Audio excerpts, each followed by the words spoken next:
Esta segunda meditación, ya un poco más breve, pues tiene relación, claro, con el primer tema. Es como una consecuencia necesaria y como una manera también de concretar, por así decir, un aspecto imprescindible de nuestro amor a Dios y de nuestro amor al prójimo.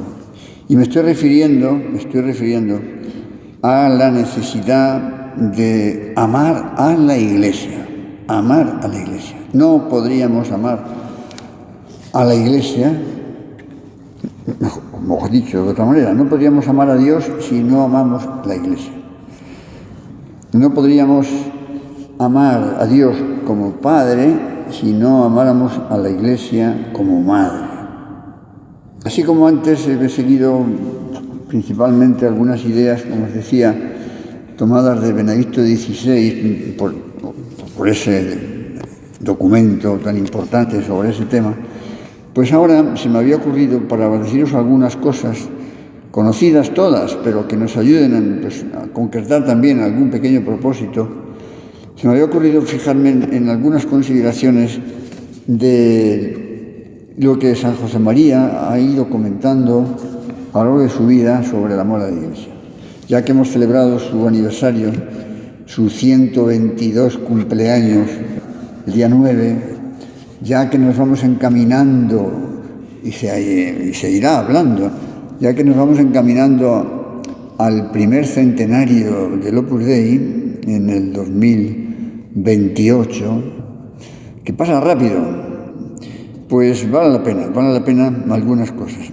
Porque a poco que conozcamos o conozcáis la vida y las enseñanzas de San José María, un asunto que queda súper claro, como un rasgo capital de su vida, fue el amor a la Iglesia. El amor a la Iglesia íntimamente unido, claro, al amor al Papa y al amor a los obispos. Y a lo largo de su vida no faltaron contrariedades fuertes, que en algunos casos provenían pues de eclesiásticos precisamente, de religiosos. Y sin embargo, cómo eso le sirvió para rezar más todavía por esas personas y para estar muy unido a lo que el obispo en cada caso le dijera, concretamente de modo muy particular, en aquellos primeros años, al entonces obispo de Madrid, don Leopoldo Eijo y Garay, que tantísimo hizo por la vida del Opus Dei en aquellos primeros años, hasta los años 46, que San José María se va a Roma, años fundacionales, digamos, después de la Guerra Civil Española, hasta los años, como digo, año 46. ¿no? Don Leopoldo Eijo y Garay, del que tenemos una foto dedicada al que entonces era rector de este oratorio, don José María Muñoz, que lo fue rector hasta el año 73.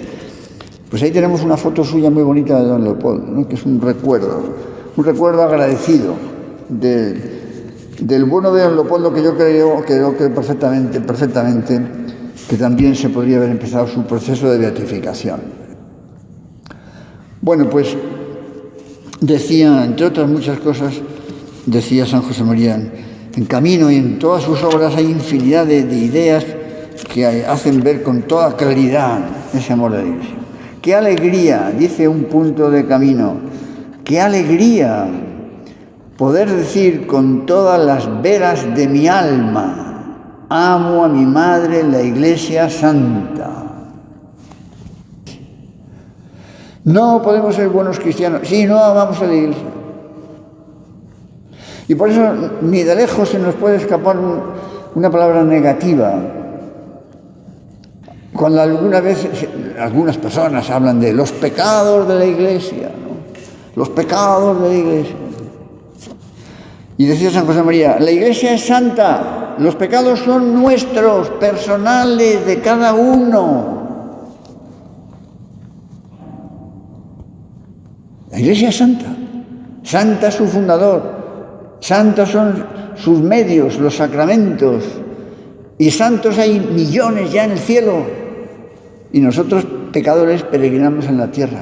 Los pecados son nuestros. Todavía más, a pesar a pesar de ser cristianos, lo cual nos da una responsabilidad grande, porque tenemos la grave obligación de ser coherentes con nuestra fe y de no escandalizar. A veces personas sin fe parece como que justifican su ausencia de fe hablando de los pecados de los cristianos, que desgraciadamente los tenemos, pero lo que tenemos que hacer cada uno es mirar por dentro. El que esté libre de pecado, que tire la primera piedra. El amor a la Iglesia. En otro punto, en este caso de Surco, por ejemplo, dicen, teniendo en cuenta a veces esas contrariedades o esos ataques, la Iglesia siempre, hasta el final de los tiempos, siempre será atacada. Dios lo permite. Dios no lo quiere, pero lo permite. Porque a él, su fundador, le persiguieron hasta la muerte y muerte de cruz. Y un signo de la fecundidad de la Iglesia y de la divinidad de la Iglesia es caminar en medio de un mundo lleno de obstáculos, de todo tipo. Podemos pensar por los mártires de los primeros siglos, sí, de los primeros siglos y del siglo XXI. En Navidad, más de, no sé si 300 asesinatos de cristianos en Nigeria, por ser cristianos. Siglo XXI, 300 en una región de Nigeria.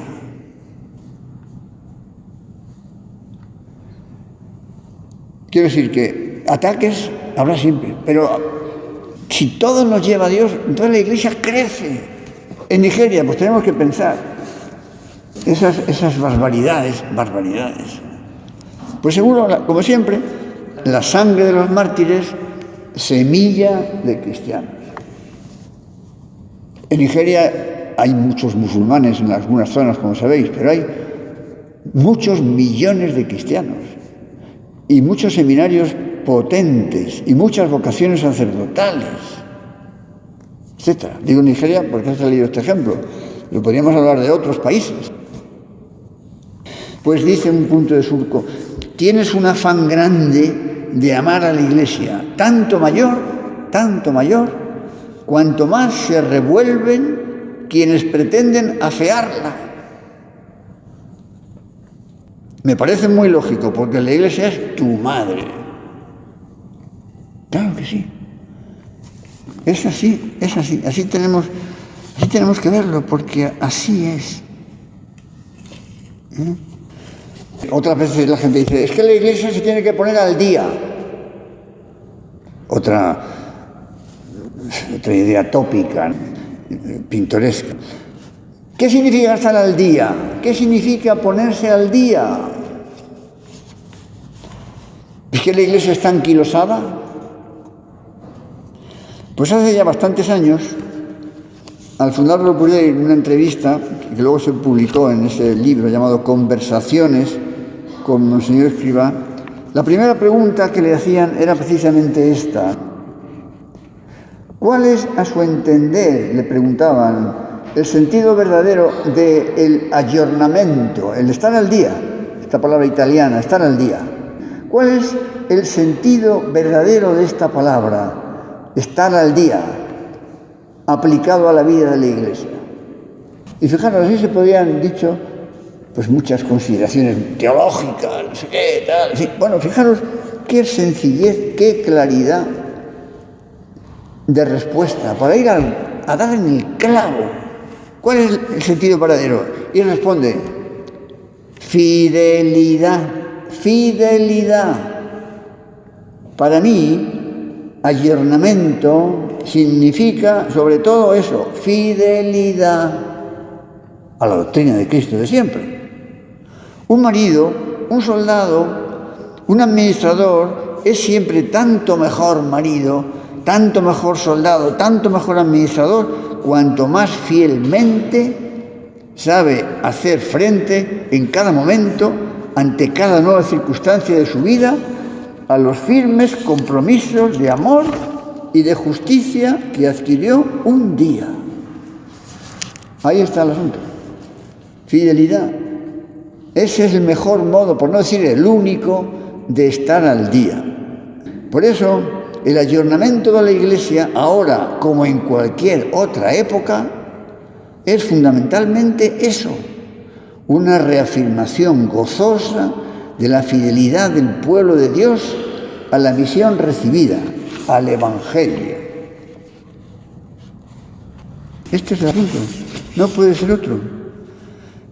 Y ese ayornamiento de la vida de la Iglesia, ¿por dónde va a empezar? Por cada uno de nosotros. No miremos a los demás. ¿Y yo qué hago? ¿Yo qué hago? Tú que te pasas la vida criticando a los demás, ¿tú qué haces? El ayornamiento debe hacerse antes que nada en la vida personal, para ponerle de acuerdo con esa vieja novedad del Evangelio. Estar al día significa identificarse con Cristo, que no es un personaje que ya pasó. Cristo vive y vivirá siempre.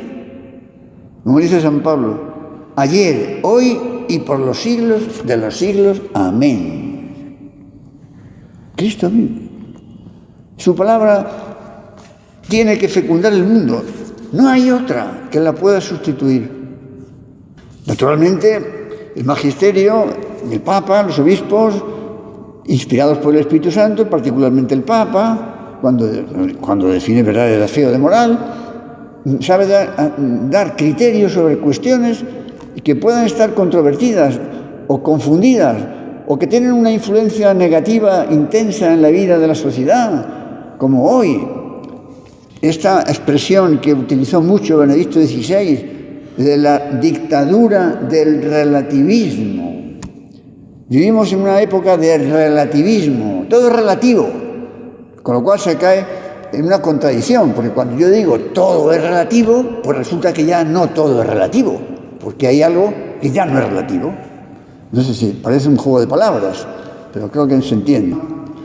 Bueno, pues ese relativismo en el que parece que todo da igual, resulta que se convierte en dictadura, de tal manera que el que no esté de acuerdo con ese todo da igual, no es admitido. Bueno, pues estas ideas que tienen una presencia tan fuerte en medios de comunicación, en tantas cosas, la Iglesia lógicamente sale al paso de esa cuestión como de tantas otras, como de los terribles errores relacionados con la grandeza de la vida sexual del ser humano, que Dios nos ha hecho así para el amor humano en el matrimonio y la procreación. Cuando se convierte en un modo de pasar el rato, pues el hombre se destroza y se hace incapaz de amar, se hace incapaz de ser fiel, de darse, de tener una vida fecunda, con hijos a los que quiere y que le quiere. La Iglesia no sale al paso de esas cuestiones, pero la doctrina es siempre la misma, no puede cambiar. Cuando hay circunstancias nuevas, de algún modo, ¿verdad? Pues hay que dar criterios sobre esas circunstancias. El criterio se saca del Evangelio, no hay que inventar nada. En los años 60, del siglo pasado, con la invasión en el mercado de las píldoras anticonceptivas y abortivas, pues había que dar un criterio claro, como lo dio Pablo VI en lo Humanae Vitae. Siempre, a contracorriente, pues a contracorriente, lo que haga falta. Porque Cristo también fue contracorriente, pero decía, o como alguna vez San José María, ¿no? Hablando con algún obispo, ¿no? que le defendían en aquellos años cuando otros le perseguían, y este buen obispo, que si yo no me equivoco ahora, era yo creo que también el propio don Leopoldo, pero en fin, podría ser otro. Don José María le decía, don fulanito, no me defienda, no se ponga de mi lado, porque se juega la mitra. Le decía San José María. Y aquel buen obispo le decía, José María, me juego el alma. Me juego el alma. Que es mucho más que la mitra. Bueno, pues tenemos que esa defensa de la Iglesia, ese amor a la Iglesia en cualquier circunstancia, pues es una manera necesaria de manifestar el amor. Decía en una homilía que publicó San Josemaría sobre el amor a la Iglesia, salía un poco al paso, ¿no?, de esos ataques, ¿no?, y recordaba los textos preciosos de tantos padres de la Iglesia sobre su amor a la Iglesia, ¿no? Bueno, en fin, es que ya es un poco tarde tampoco, pero decía San Josemaría, en estos momentos, y esto está dicho hace ya más de 50 años, en estos momentos muchos se niegan a oír la verdadera doctrina sobre la Santa Madre Iglesia. Algunos desean reinventar la institución con la locura de implantar en el cuerpo místico de Cristo una democracia al estilo de la que se concibe en la sociedad civil, o mejor dicho, al estilo de la que se pretende que se promueva, todos iguales en todo. Y no se convencen de que por institución divina la Iglesia está constituida por el Papa, con los obispos, los presbíteros, los diáconos y los laicos. Eso lo ha querido Jesús. La Iglesia por voluntad divina es una institución jerárquica, como decía el concilio, donde los ministros tienen un poder sagrado, un poder que es para servir. Y esa jerarquía no solo es compatible con la libertad, sino que está al servicio de la libertad de los hijos de Dios. Bueno, como sabéis, hay muchos niveles, digamos, del gobierno de la Iglesia, en el que intervienen muchas personas, se escuchan opiniones, como es lógico, está muy bien, hay que escuchar al pueblo de Dios. Ahora, cuando se emplea esa palabra de la sinodalidad, escuchar al pueblo de Dios, perfecto, pues claro que sí, pero el que decide es el Papa y los obispos. No decidimos por mano alzada, vamos a votar y a ver lo que decidimos sobre la confesión o sobre la comunión a los divorciados o sobre otras cosas por el estilo. Vamos a votar. No, porque sería la destrucción de la Iglesia. Y el que quiera hacer daño a la Iglesia, pues mira dónde puede hacer más daño, pero además con una apariencia de modernidad, de democracia, de libertad, de palabras que suenan bien, pero son más falsas que Judas. Pues vamos a encomendar mucho al Papa y vamos a encomendar mucho a los que trabajan con el Papa. San Josemaría eso lo decía también siempre. Hay que rezar por los colaboradores del Papa, porque el Papa para algunas cosas se basta él solo, por así decir, pero para legislar, para dar la doctrina, necesita gente. Es imposible. Las audiencias de los miércoles y las encíclicas y no sé cuánto, el Papa no las puede escribir, él las revisará como es lógico, pero hay una serie de personas que le preparan los documentos al Papa, de acuerdo con alguna orientación que el Papa dé. El Papa no tiene tiempo, es imposible, absolutamente imposible. Pues hay que rezar por los que colaboran con el Papa, para que tengan no solamente buena cabeza, sino fidelidad y amor a la Iglesia y valentía en lo que haga falta para no plegarse a la opinión pública. No es que haya que no hacer caso a la opinión pública, ya me entendéis. Lo digo en el sentido de una opinión pública tergiversada, manipulada, condicionada. De modo que tenemos temas importantes, estamos comenzando el año para pensar cómo estar más unido al Señor, cómo vivir mejor mi amor al prójimo y cómo vivir mejor también mi amor a la Iglesia, rezando por el Papa, teniendo buena doctrina yo, y si tengo duda pregunto, para tener criterio de algunas cuestiones, pues en las manos de la Virgen Santísima.